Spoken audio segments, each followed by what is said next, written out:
episode has been brought to you by DiceyGoblin.com, online board game retailer, where every board game is an award-winning board game. Hey, welcome back to Board Online, Board Offline. We're getting into the rules video for King of Tokyo today. I want to point out that you can find King of Tokyo at DiceyGoblin.com, which is, of course, our sponsor. So get over there. It's free shipping anywhere in the United States. Without anything else, let's get right into the rules video for King of Tokyo.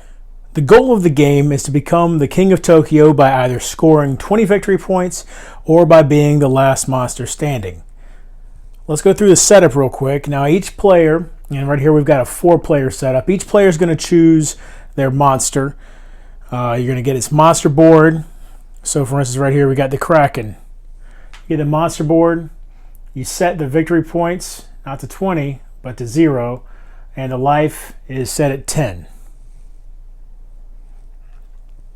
Tokyo right here is going to be in the center of the table, and you can see it's divided into 2 sections, Tokyo City and Tokyo Bay. Anytime during the game that a card refers to Tokyo, it's going to refer to that means either one of these. Any monster in Tokyo Bay or Tokyo City will be affected by any effect that affects Tokyo. Tokyo Bay is only going to be used in 5 or 6 player games. At the beginning of the game, no one starts in Tokyo. All the monsters will be outside of Tokyo. Shuffle the deck of cards.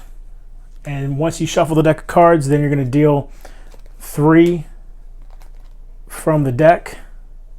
Let's scoot the Kraken over a little bit. And these are actually going to be available for purchase during the game. You're going to need the 6 black dice right here. And then there's 2 green dice also included. You won't need those initially. They are only used with certain cards, so you can put them back in the box for now. And you need to form a pool of energy cubes. And then also any the tokens that you've got, you need to stack them up or keep them together or for ease of use.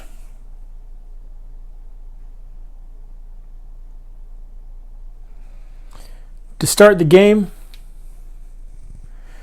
every player is going to take the dice and roll them, and whoever gets the most attack, which is this symbol right there, will go first. And so you might roll this, and so if that was this player right here, he's got no attack, so you go to the next player and so forth. During your turn, there's 4 different stages. First, rolling and re-rolling the dice, then resolving the dice, then buying the cards, and finally the end of your turn. Okay, first let's go through what each of the symbols on the dice mean. Here you can see you've got 1, 2, and 3. Now each of those symbolize victory points or represent victory points. And the way that's going to work is if you roll a triple, so for instance, you roll 3 1s, you're going to get 1 victory point. If you roll 3 3s, then you would also get 3 victory points. In addition to that, if you roll additional, for instance, if you rolled 4 3s, you would actually only get 1 additional point for each additional 3. So in this case, you get 4 points. The lightning symbol is going to give you energy. For every energy result you roll, you're going to gain 1 cube of energy, which, as I said before, are these cubes right here. And those cubes can be saved from turn to turn, so you're able to stockpile energy. The claw symbol, as I've already stated, is attack. And for every 1 claw you roll, you deal 1 point of damage to all the monsters that are not in the same place as you. The exception is for the first monster to roll a claw. They will instead deal no damage to anyone, and they will take control of Tokyo City instead. So for every damage point you deal to a monster, that monster is going to lose 1 life. And if a monster ever loses all their life, they are eliminated from the game. Finally, the heart symbol gives you 1 life for every heart you roll. However, you cannot be healed above 10 life. That is your starting health, and that's the ceiling for you. And if you're in Tokyo, you cannot be healed as well. So when you get to that first stage of your turn, you're going to roll the dice once. You pick up all 6. roll them, and see what you get. So maybe I want to keep the 2 claws, and I'm going to re-roll everything else, let's say.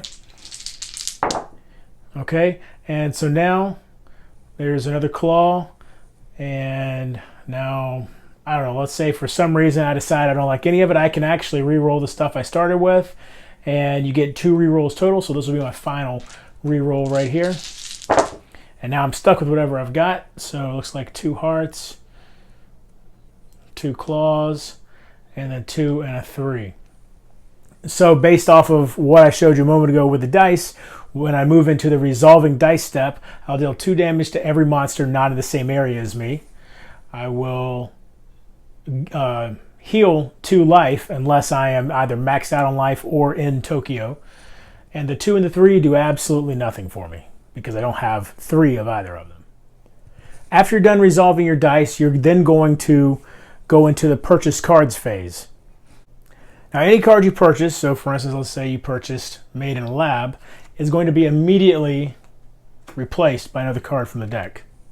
If instead you decide you don't like anything you see there, you can spend 2 energy to sweep the board clean and replace it with 3 new cards. You are able to purchase a card and then sweep the board and then purchase more cards, or vice versa. There's no order as long as you have the energy stored up to do whatever it is you're trying to do. So let's go through the card description real quick. All right, right here you've got the name of the card, obviously, Fire Blast. Right here is the cost of the card, so this one's going to cost you 3 energy cubes. And then down here it tells you what it does. Now you're either going to have discard or keep.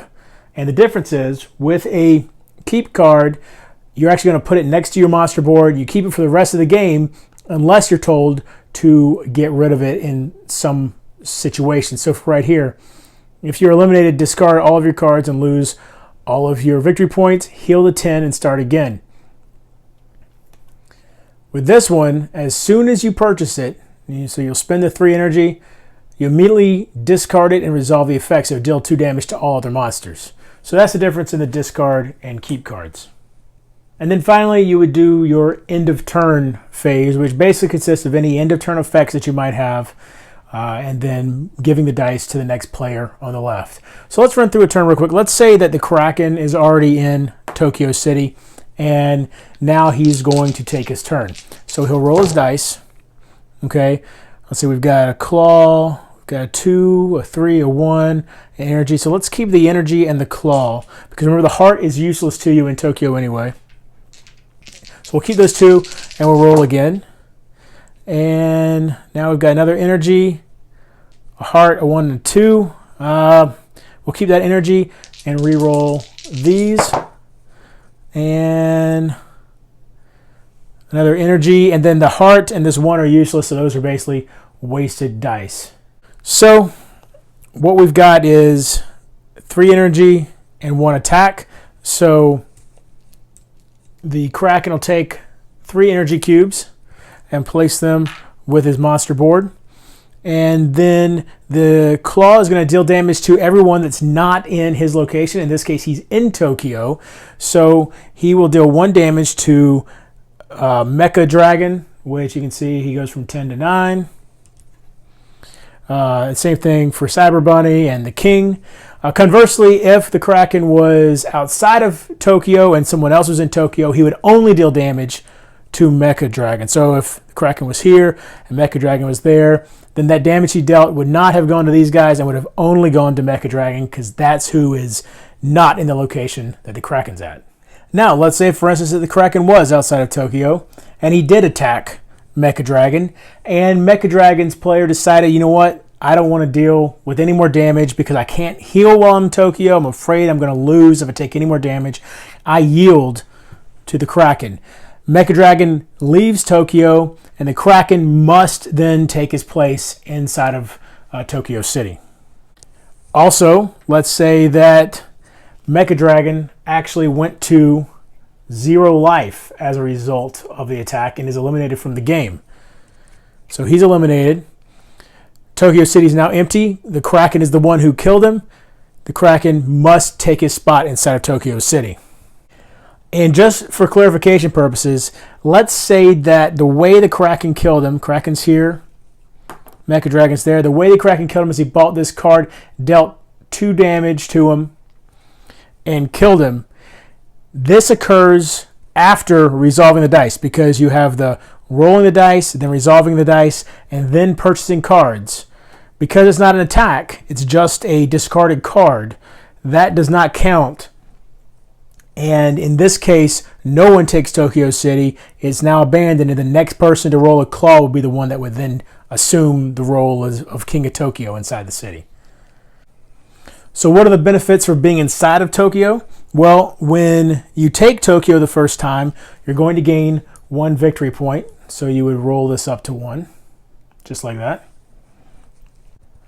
If it makes it all the way around your turn, so the Kraken's in Tokyo, he survives Mecha Dragon's turn, he survives Cyber Bunny, he survives the King, gets back to the Kraken, he's still in Tokyo, he gains 2 more victory points for being inside of Tokyo City at the beginning of his turn. And of course, remember, and this is very important, you cannot use hearts to heal you while you're in Tokyo. If you find some cards that'll heal you, that's fair game, but hearts are not allowed to heal you inside of Tokyo City or Tokyo Bay. And again, the way you win the game is to get your victory points. There we go. Your victory points all the way up to 20, or to be the last person with any health left for everyone else to be knocked out. All right, now let's talk about some advanced rules and the rules for 5 and 6 players. In a 5 and 6 player game, if Tokyo City or Tokyo Bay are empty and a player attacks, he must move in to Tokyo. If they're both empty and the player attacks, then he must move into Tokyo City. So you don't have a choice. Tokyo City is always going to be the default. But now if Tokyo Bay is empty and Mecha Dragon attacks, he's going to deal that 1 damage to the Kraken, but he's also going to have to move into Tokyo Bay. And remember, if the city is completely empty and you take the city, you don't deal damage to anybody else, you simply get to take control of the city. If while you're playing with 5 or 6 players, enough monsters get eliminated to where you now only have 4 players in the game, Tokyo Bay is no longer allowed to be used. You only use Tokyo City in that case. And just a couple more clarifications. Let's say the Kraken manages to get up to 20 victory points, but somehow, through some sort of effect, and this is possible, before his turn is over, he's killed by an effect. If he's killed, he does not win. You have to survive to the end of your turn in order to win by victory points. It's also possible that all monsters are eliminated at the same time. If that happens, everyone loses. Tough luck. And again, 10 health points is the maximum unless you find a card in the deck, and there are some of them, that will give you more than 10 health points. So there you have it. There's the rules video for King of Tokyo. Everything you need to know to play the game. I hope you enjoyed it. If you do, please give it a thumbs up. If you like our channel, please subscribe. I'm on Board Game Blender every other week, including one coming up this week. So by all means, check that out over on the Dice Tower channel. I'm on Twitter at boredoffline and Board Game Geek. If you have any questions or comments or catch a rule that maybe I didn't quite get right, please leave that in the comment section below. And until next time, if you're bored online, board offline.